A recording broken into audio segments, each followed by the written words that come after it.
I want to group together a variety of online trends like cancel culture, online dogpiling, public shame fest, call-out culture. I'm going to put them all under a singular umbrella for the purposes of today's episode, outrage culture. And while each of these trends has its own unique attributes, there is one which characterizes them all, and that is a mixture of people and purposes. I'm Mike Quackenbush. This is Till We Make It, and I happen to think there are some positives. There's a beneficial side to the various facets and trends that make up outrage culture. Some are helping us to craft a better future, and some allow for those who all too often go voiceless to speak and to influence social norms. But there's a negative, ugly side too. In each case of outrage culture we might find online, we will invariably discover at least these two groups are present. First and most importantly, Group A.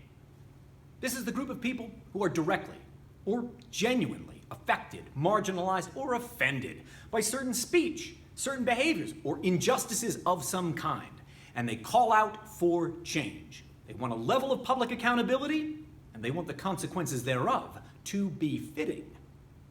I think that's good.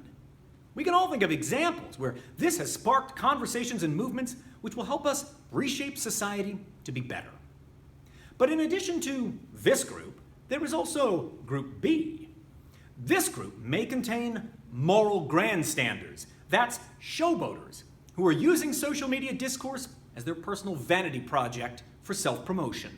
But they masquerade as crusaders for something righteous. This group may also contain people who are motivated more by selfish needs and desires than they are by altruistic ones. This group may even contain people who are too afraid to swim against the prevailing tide, so they self-censor their real opinions for fear they would face backlash if they gave voice to their true feelings. Because they are fearful that the mob might turn on them next, they never speak their truth. They just go with the flow. In each example of outrage culture, there's a mixture of these two groups. And although that mixture is always different, the mixture is never 100% Group A and 0% Group B. I want to look at Group B and their motivations for a moment. Why would you choose to participate when you aren't affected or offended? What's attractive about being part of an online dog pile? Why opt in to mob mentality? Well, I can think of 3 reasons. Maybe you can think of even more. Reason number 1, social media rewires the brain's reward system. So, engaging with an online group that supports or creates outrage may cause the brain's reward system to release a little dopamine. This is the same primordial part of the brain that controls adrenaline rushes, and it can override rational thought. It doles out small chemical releases that people can and do become addicted to. So, engaging in a public shame fest is just a means to an end, to get that chemical reaction to trigger. And these people will seek out behaviors to induce or maintain that chemical high of the brain. Social media incentivizes outrage. It rewards exactly that kind of engagement. Each platform has at least one feature that will present it as if it were a measure of your popularity or approval. And the unfortunate result of this is what sociologist Sarah Soberi and political scientist Jeff Berry of Tufts University describe as the outsized growth of anger, hyperbole or exaggeration, incivility, and tribalism. Given the limbic system of the brain can override rational thought, indulging in outrage can take conversation to a place of anger, exaggeration, and incivility, where rationale, analysis, and intelligent debate are simply not possible. The part of the brain where these live has been overridden. And so, conversations about complex or nuanced topics that require the careful consideration of details end up reduced to nothing more than a headline. 280 characters or less. A quartet of Harvard scholars, in their paper, How Anger Impacts Judgment and Decision-Making, outline how this outrage transforms people into careless thinkers who are indiscriminately punitive and eager to take action. That's a dangerous state of mind to be in. If I am eager to take action, but I am also careless and indiscriminate about the punishments I give out, that's like unleashing a rampaging Hulk in the center of a densely populated city because the pizza guy delivered the wrong order. Now, does anyone want pineapple on their pizza? No, of course not. Does that mean that a rampaging Hulk needs to destroy the hometown of the pizza guy in order to ensure this error is never repeated? I don't know that that punishment suits the offense, and yet that's exactly what happens when people are indiscriminately punitive. And having an intelligent conversation about that while someone is indulging in outrage simply isn't possible. Beyond which, they may prefer to continue triggering the reward system of their brain over having a rational discussion with you. Reason number 2. Some people will see this as a means of garnering status or cultivating clout. Now remember, we're still talking about Group B. This is the group of people who are not actually affected, but they are trying to opt into the mob mentality that we see in every single example of outrage culture. These people are not victims, but they want to participate anyway. Sociologist Jason Manning of West Virginia University and Dr. Bradley Campbell of Cal State University, LA, describe the morality of the modern digital age as placing victimhood atop the hierarchy. This is the most sacred and unassailable position one can hold in the world of social media. An unassailable position means quite precisely that they cannot be attacked or questioned at all. So, someone who's looking to garner status need only find some narrative, some story in which they are framed as the victim. And regardless of how big or how small the offense in that narrative might be, once they can place themselves in the victim class, they have status. And remember, that status is unassailable. It cannot be questioned. What about someone who wants to cultivate this kind of clout but just cannot find a story in which they appear to be the victim? Well, the next best thing, as social psychologist Jonathan Haidt puts it, is to speak out for victims, or to lock arms with victims and say, I'm offended, I'm hurt too.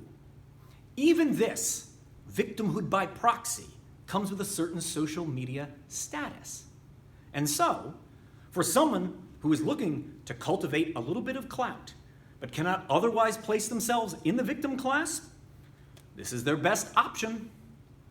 The nature of social media is fleeting, though, and because it is so ephemeral, these feelings will require constant renewal, meaning the next time it looks like a cancellation has begun or a dog pile is forming, guess where their attention will go?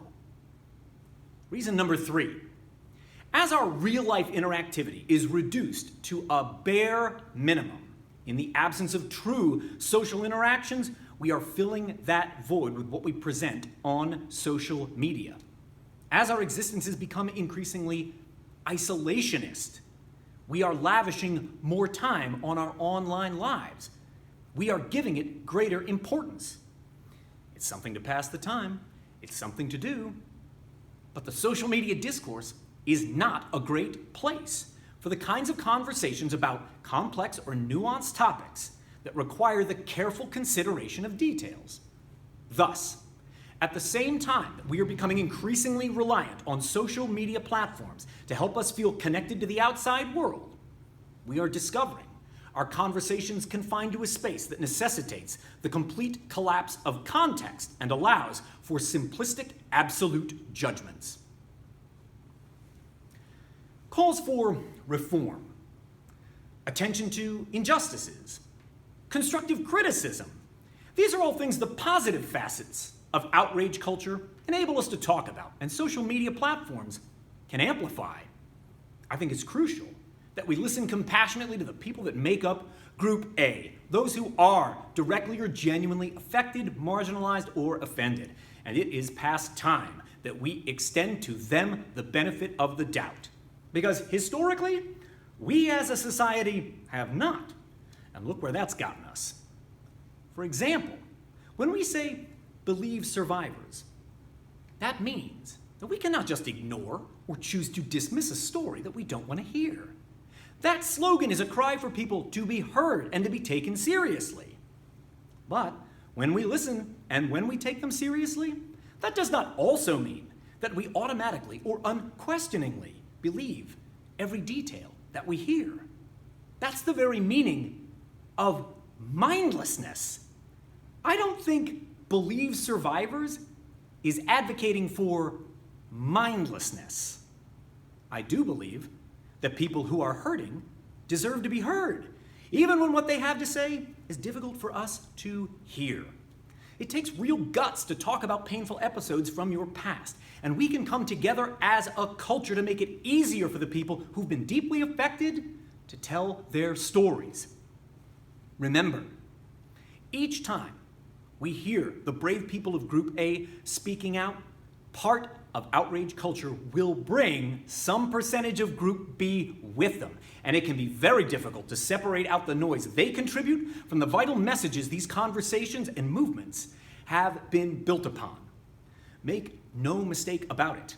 Anytime some cause or some complaint arrives in the social media discourse, it can bring with it a mob, some of whom will not hesitate to unleash a rampaging Hulk, maybe in your living room for the sake of a chemical hit, and others who will choose not to see you as a fellow member of the imperfect human race so long as it allows them to clutch some fleeting measure of clout or status for themselves.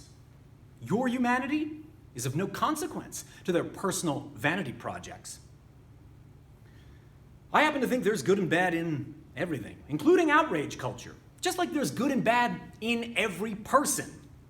The people that we might dislike immensely still have redeeming qualities. They might even love some of the same things we do, and it would take some real rhetorical gymnastics to frame them with a label as totalistic and simple-minded as bad person. And some of the people we like best, maybe even that we admire, have serious character flaws, and they make mistakes all the time. That's because we're all human. We all make mistakes. We've all made mistakes in our past, and before each of us breathes our last, we will make at least one more mistake somewhere, somehow.